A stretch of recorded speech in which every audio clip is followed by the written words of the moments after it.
how to download and install Microsoft 365 app on Android.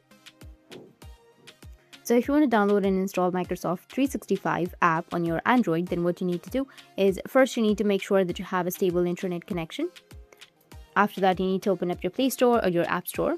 If you're using it on your Android, you need to go with your Play Store and then go with search. And here you need to search for Microsoft 365. Now, just for your kind information, the Microsoft 365 application has changed its name to Microsoft 365 Copilot as it's integrated with the Copilot feature.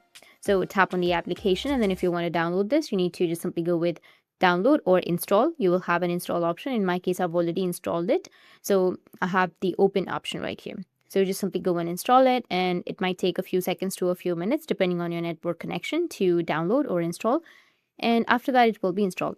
That's it. And if you have any questions, feel free to comment below. Thanks for watching.